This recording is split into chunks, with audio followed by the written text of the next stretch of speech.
നമസ്കാരം, മലയാളി വാർത്തയിലേക്ക് സ്വാഗതം. 10 വർഷത്തെ LDF ഭരണം കണ്ടവരാണ് നമ്മൾ. ഇനി UDFന്റെ ഭരണം കാണാൻ, ഭരണ മികവ് കാണാൻ, അതായത് ഇത്രയും കാലം കുറ്റം പറഞ്ഞു, LDFന്റെ ദോഷവശങ്ങളൊക്കെ ചൂണ്ടിക്കാണിച്ചു, സർക്കാർ ഇത്തരത്തിൽ അവരുടെ ഓരോ മൈനസ് പോയിന്റുകളും ചൂണ്ടിക്കാണിച്ചു UDF പ്രതിപക്ഷത്തിരുന്ന്. അതെല്ലാം തിരുത്തി അത്തരത്തിൽ യാതൊരു പുഴുക്കുത്തുകളും ഇല്ലാതെ, അത്തരത്തിൽ യാതൊരു പിഴവുകളും ഇല്ലാതെ മികച്ച ഭരണം UDF കാഴ്ചവയ്ക്കുന്നത് കാണാൻ കാത്തിരിക്കുകയാണ് മലയാളികൾ. അപ്പോൾ എന്തായാലും അത് ഇനിയും വൈകുമെന്നാണ് മനസ്സിലാക്കാൻ സാധിക്കുന്നത്. മുഖ്യമന്ത്രി ഇതുവരെ ആയിട്ടില്ല. അപ്പോൾ മുഖ്യമന്ത്രിക്കായുള്ള കാത്തിരിപ്പാണ്. മുഖ്യമന്ത്രി വന്നു കഴിഞ്ഞാൽ പിന്നെ രാഷ്ട്രീയ പോരുകളിലേക്ക് കാര്യങ്ങൾ കടക്കുമെന്ന് തന്നെയാണ് നമുക്ക് മനസ്സിലാക്കാൻ സാധിക്കുന്നത്. എന്തായാലും മുഖ്യമന്ത്രി ചർച്ചകളൊക്കെ പുരോഗമിക്കുന്നതിനിടയിൽ നിർണായകമായ മറ്റൊരു സംഭവം കൂടി പുറത്തു വരുന്നുണ്ട്. അതായത് നമുക്കറിയാം, നമ്മുടെ വലിയൊരു രാഷ്ട്രീയ കുളത്തിൽ പ്രത്യേകിച്ച് LDFനെ സംബന്ധിച്ച് വലിയൊരു തിരിച്ചടിയായ സംഭവമായിരുന്നു കണ്ണൂർ മുൻ ADM നവീൻ ബാബുവിൻ്റെ മരണം. ഈ മരണവുമായി ബന്ധപ്പെട്ട കേസിൻ്റെ അന്വേഷണം CBIക്ക് വിടാൻ പുതിയ സർക്കാർ തീരുമാനമെടുത്തേക്കും എന്നൊരു സൂചന പുറത്തു വരുന്നുണ്ട്. ആദ്യ മന്ത്രിസഭാ യോഗത്തിൽ തന്നെ, അതായത് UDFന്റെ ആദ്യ മന്ത്രിസഭാ യോഗത്തിൽ തന്നെ ഈ വിഷയത്തിൽ ഒരു തീരുമാനം ഉണ്ടാകുമെന്നാണ് KPCC ജനറൽ സെക്രട്ടറിയും റാന്നിയിലെ നിയുക്ത MLAയുമായ പഴകുളം മധു മാധ്യമങ്ങളോട് പ്രതികരിച്ചിരിക്കുന്നത്. നവീൻ ബാബുവിന്റെ മരണത്തിൽ അന്വേഷണ പാളിച്ചകൾ ഉണ്ടെന്ന് ആരോപിച്ച് പത്തനംതിട്ടയിൽ DCC നടത്തിയ സമരത്തിന്റെ മുഖ്യ സംഘാടകരിൽ ഒരാൾ കൂടിയായിരുന്നു പഴകുളം മധു. അദ്ദേഹമാണ് ഇപ്പോൾ പറഞ്ഞിരിക്കുന്നത്, ആദ്യ ക്യാബിനറ്റിൽ തന്നെ ഈ ഒരു മരണവുമായി ബന്ധപ്പെട്ട കേസ് അത് CBIക്ക് അന്വേഷണം വിടാനുള്ള ഒരു തീരുമാനം ഉടൻ തന്നെ ഉണ്ടാകും എന്ന് അദ്ദേഹം ഒരു സൂചന നൽകിയിരിക്കുകയാണ്.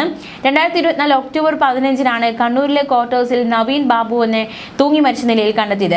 തലേന്ന് പകൽ കണ്ണൂർ കളക്ടറേറ്റിൽ നടന്ന യാത്രയപ്പ് യോഗത്തിൽ നവീൻ ബാബുവിനെ ജില്ലാ പഞ്ചായത്ത് പ്രസിഡന്റായിരുന്ന PP ദിവ്യ അധിക്ഷേപിച്ച് സംസാരിച്ചു.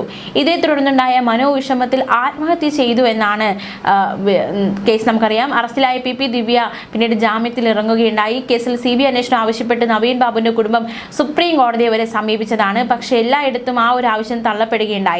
നവീൻ ബാബുവിന്റെ മരണവുമായി ബന്ധപ്പെട്ട് കൈക്കൂലി ആരോപണം ഉന്നയിച്ച പ്രശാന്തനെ കൂടി അന്വേഷണ പരിധിയിൽ കൊണ്ടുവരണമെന്ന നിലപാടിലാണ് കുടുംബം.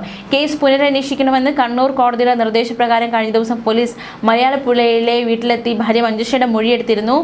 ഒരുപാട് ആവശ്യങ്ങൾ കുടുംബം മുന്നോട്ട് വയ്ക്കുന്നുണ്ട്. നവീൻ ബാബുവിന്റെ യാത്രയപ്പ് ചടങ്ങിൽ പ്രശാന്തിന് വേണ്ടി സംസാരിക്കാൻ മാത്രം PP ദിവ്യയുമായി എന്താണ് ബന്ധമെന്ന് കണ്ടെത്തണം. കൈക്കൂലിക്ക് അടിസ്ഥാനമെന്ന് പറയുന്ന പെട്രോൾ പമ്പിന്റെ യഥാർത്ഥ ഉടമ ആരാണ്? കൈക്കൂലി കൊടുക്കാൻ വേണ്ടിയുള്ള തുകയുടെ സാമ്പത്തിക സ്രോതസ് എവിടെ നിന്ന് കിട്ടി എന്നീ വിഷയങ്ങളിൽ ഒരു വ്യക്തത വേണം, മറുപടി വേണമെന്ന ആവശ്യമാണ് കുടുംബം മുന്നോട്ട് വയ്ക്കുന്നത്. എന്തായാലും തുടരന്വേഷണത്തിന് ഉത്തരവിട്ടിരുന്നു. കഴിഞ്ഞ അന്വേഷണത്തിൽ അതൃപ്തി അറിയിച്ച് കുടുംബം തുടരെ രംഗത്ത് വന്നതാണ്. എന്തായാലും UDF സർക്കാർ അധികാരത്തിലേറിയതോടെ ആദ്യം തന്നെ ഈ വിഷയത്തിൽ ഒരു നടപടി അല്ലെങ്കിൽ ഒരു തീരുമാനം ഉണ്ടാകുമെന്നാണ് അവരുടെ തന്നെ UDFന്റെ തന്നെ ഒരു MLA വ്യക്തമാക്കുന്നത്. എന്തായാലും ആ ഒരു ഭരണ നിർവഹണത്തിലേക്കൊക്കെ കാര്യങ്ങൾ കടക്കുന്നതിന് മുൻപ് മുഖ്യമന്ത്രി ആരാണെന്ന് അറിയേണ്ടതായിട്ടുണ്ട്. മുഖ്യമന്ത്രി ചർച്ചകൾ പുരോഗമിക്കുന്നതേ ഉള്ളൂ. ആരാകും മുഖ്യമന്ത്രി എന്ന ചോദ്യം ഇപ്പോഴും ഒരു വലിയൊരു ചോദ്യചിഹ്നമായിട്ട് നിൽക്കുകയാണ്. KPCCയുടെ മുകളിൽ ഉയർന്നു നിൽക്കുന്ന വലിയൊരു ചോദ്യചിഹ്നം, ആരാണ് മുഖ്യമന്ത്രി? ചർച്ചകൾ പുരോഗമിക്കുകയാണ്. എന്താ ഈ ചർച്ചകൾ എന്ന് നമുക്കൊന്ന് വിശദമായി നോക്കാം. 8-ാം തീയതി എത്തിയിരിക്കുന്നു. ഇതുവരെയും മുഖ്യമന്ത്രി ആരാണെന്ന കാര്യത്തിൽ ഒരു തീരുമാനം ഉണ്ടായിട്ടില്ല. ചർച്ചകൾ പുരോഗമിക്കുകയാണ്. 3 പേരാണ് മുഖ്യമന്ത്രി കസേരയിൽ ഇരിക്കാൻ ആഗ്രഹിച്ച രംഗത്തുള്ളത്. RC, VD, അതുപോലെ തന്നെ KC വേണുഗോപാലും VD സതീശനും രമേശ് ചെന്നിത്തലയും. ആരാകും മുഖ്യമന്ത്രി എന്ന ഒരു ചോദ്യം ബാക്കി നിൽക്കുകയാണ്. അതിനിടയിൽ ചില സംഭവ വികാസങ്ങളൊക്കെ അരങ്ങേറുകയാണ്.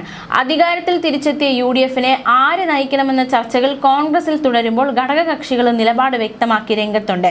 കേരളത്തിലെ മുഖ്യമന്ത്രി ആരാകണം എന്നതിൽ റിപ്പോർട്ട് നൽകാനായി ഹൈക്കമാൻഡ് നിയോഗിച്ച നിരീക്ഷകരായ AICC ജനറൽ സെക്രട്ടറിമാരായ മുകുൾ വാസ്നിക്കും അജയ് മാക്കനും മുന്നിലാണ് ഘടകകക്ഷികൾ അവരുടെ അഭിപ്രായങ്ങൾ തുറന്നടിച്ചത്.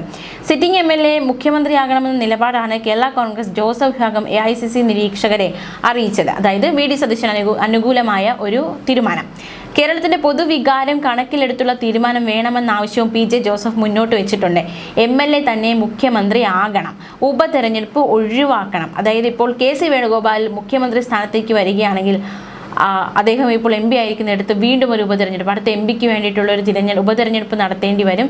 ആ സാഹചര്യം ഒഴിവാക്കുകയാണ് വേണ്ടതെന്നാണ് PJ ജോസഫ് വിഭാഗം വ്യക്തമാക്കുന്നത്.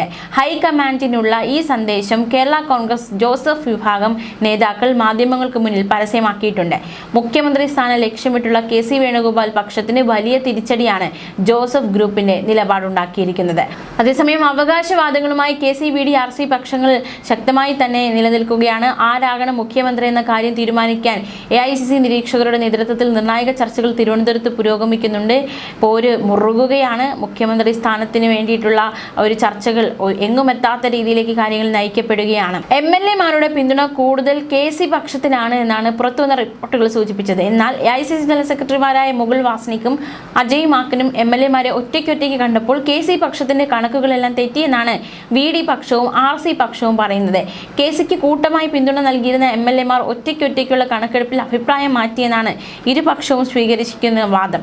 40-ലധികം പേരുടെ പിന്തുണ എന്ന KC പക്ഷത്തിന്റെ കണക്ക് തെറ്റാണെന്ന് VD RC പക്ഷങ്ങൾ വ്യക്തമാക്കി. 30 മുതൽ 35 വരെ MLA-മാരുടെ പിന്തുണ തങ്ങൾക്കാണെന്നാണ് VD പക്ഷത്തിന്റെ അവകാശവാദം. 23 പേരുടെ പിന്തുണ എന്നാണ് ചെന്നിത്തല പക്ഷത്തിന്റെ അവകാശവാദം. MLA-മാരുടെ പിന്തുണയാണ് മുഖ്യമന്ത്രി നിശ്ചയിക്കുന്നതിൽ പ്രധാനമെന്ന് നിരീക്ഷകർ വ്യക്തമാക്കിയെങ്കിലും ഘടകകക്ഷികൾ VD സതീശനായി രംഗത്ത് വന്നത് ഹൈക്കമാൻഡിന് മുന്നിൽ വലിയ വെല്ലുവിളി ഉയർത്തിയിരിക്കുകയാണ്. ഘടകകക്ഷികളുമായി നടത്തിയത് ഔപചാരിക കൂടിക്കാഴ്ചയാണെന്നും MLA-മാരുടെ അഭിപ്രായമാണ് പ്രധാനമെന്നുമാണ് മുകുൾ വാസ്നിക് അടക്കമുള്ളവർ ഇപ്പോഴും നിലപാടിൽ ഉറച്ചു നിൽക്കുന്നത്. എന്തായാലും ഉടൻ തന്നെ ആ ഒരു റിപ്പോർട്ട് സമർപ്പിക്കും. അതിനുശേഷമായിരിക്കും ഇനി ഹൈക്കമാൻഡ് തീരുമാനമെടുക്കുക. എന്തായാലും വലിയ രീതിയിലുള്ള ചർച്ചകൾ, വലിയൊരു കുരുക്കായി കോൺഗ്രസിന് ഇത് മാറിയിരിക്കുന്നു എന്ന് വേണമെങ്കിൽ പറയാം. വലിയ രീതിയിലുള്ള ഒരു പ്രതിസന്ധി തന്നെയാണ് ഇപ്പോൾ പാർട്ടിയെ അലട്ടുന്നത്. കാരണം ഇത്തരത്തിൽ പിടിവാശിയിൽ 3 പേരും ഒറ്റക്കെട്ടായി നിന്നിട്ട് 2 പേരാണെങ്കിൽ പിന്നും ഇതിപ്പോൾ 3 പേരും 3 വശത്ത് നിന്ന് പിടിമുറുക്കുകയാണ്. അപ്പോൾ വലിയൊരു പ്രതിസന്ധി തന്നെയാണ് സൃഷ്ടിക്കപ്പെട്ടിരിക്കുന്നത്. നേതൃത്വത്തിനെ സംബന്ധിച്ച് ആരെയാക്കും മുഖ്യമന്ത്രി എന്നതാണ് ചോദ്യം. എന്തായാലും MLA-മാരുടെ പിന്തുണ KCക്കാണെന്നും ഘടകകക്ഷികളുടെ പിന്തുണ VDക്കാണെന്നും ഏറെക്കുറെ വ്യക്തമാക്കിയിട്ടുണ്ട്. നിരീക്ഷകർ ഹൈക്കമാൻഡിന് റിപ്പോർട്ട് കൈമാറുന്നതോടെ ദില്ലിയിലാകും ഇനി തന്ത്രങ്ങളും തീരുമാനങ്ങളും ഒരുങ്ങുക. അതിനുശേഷം ദില്ലിയിൽ നിന്ന് തന്നെ ആ ഒരു വാർത്ത വരും, ആരാണ് കേരളത്തിന്റെ മുഖ്യമന്ത്രി എന്ന കാര്യത്തിൽ. അതേസമയം മാത്യു കുഴൽനാടനെ വിമർശിച്ച് ഇരിക്കൂറിൽ യൂത്ത് ലീഗിന്റെ ഫ്ലെക്സ് ബോർഡ്. കുഴൽനാട നിന്റെ കുഴലൂത്ത് ലീഗിനെതിരെ വേണ്ട എന്ന വാചകങ്ങളോടെയാണ് ബോർഡ് ഫ്ലെക്സുകൾ ഉയർന്നത്. VD സതീശന് അഭിവാദ്യങ്ങൾ നേരുന്ന വാചകങ്ങളും ഫ്ലെക്സ് ബോർഡിലുണ്ട്. മുഖ്യമന്ത്രി VD സതീശനെ പിന്തുണച്ചുകൊണ്ട് പട നയിച്ചവൻ നയിക്കട്ടെ എന്നാണ് ബോർഡിലെ വാചകങ്ങൾ. യൂത്ത് ലീഗ് ഇരിക്കൂർ പഞ്ചായത്ത് കമ്മിറ്റിയാണ് ബോർഡ് സ്ഥാപിച്ചിരിക്കുന്നത്. കോൺഗ്രസിന്റെ മുഖ്യമന്ത്രി ചർച്ചയിൽ VD സതീശന് വേണ്ടി സമ്മർദ്ദം ശക്തമാക്കിയ മുസ്ലിം ലീഗിനെതിരെ വിമർശനവുമായി മാത്യു കുഴൽനാടൻ രംഗത്തെത്തിയിരുന്നു. മുസ്ലിം ലീഗിന്റെ ആഭ്യന്തര കാര്യങ്ങളിൽ കോൺഗ്രസ് ഇടപെടാറില്ലെന്നും തിരിച്ചും അങ്ങനെയാകണമെന്നുമായിരുന്നു മാത്യു കുഴൽനാടൻ പ്രതികരിച്ചത്. രാഷ്ട്രീയമായി മുസ്ലിം ലീഗിനെ എപ്പോഴൊക്കെ ആക്രമിച്ചിട്ടുണ്ടോ അപ്പോഴൊക്കെ കോൺഗ്രസ് ഒപ്പമുണ്ടായിരുന്നു. പരസ്പര ധാരണയോടുകൂടി മുന്നോട്ട് പോകണമെന്ന് മാത്യു കുഴൽനാടൻ പറഞ്ഞു. പാർട്ടി തീരുമാനിക്കുന്ന ആൾ മുഖ്യമന്ത്രിയാകുമെന്നും കോൺഗ്രസിൽ അഭിപ്രായ ഭിന്നതയില്ലെന്നും അദ്ദേഹം വ്യക്തമാക്കിയിരുന്നു. ഇതിന് പിന്നാലെയാണ് മാത്യു കുഴൽനാടന് ഭീഷണി, അതായത് നിന്റെ കുഴലൂത്ത് ഞങ്ങളുടെ അടുത്ത് വേണ്ട എന്ന് ലീഗിന്റെ ഭീഷണി. അതേസമയം മറ്റൊരു സംഭവം കൂടി ഉണ്ടായി. KCയുടെ ഫ്ലെക്സിന് മേലെ കരിയോയിൽ ഒഴിച്ചിരിക്കുകയാണ് പ്രവർത്തകർ. ആരാണെന്ന് അറിയില്ല, എങ്കിലും KCയുടെ ഫ്ലെക്സിന് മേലെ കരിയോയിൽ ഒഴിച്ച ഒരു വാർത്ത കൂടി പുറത്തു വരുന്നുണ്ട്.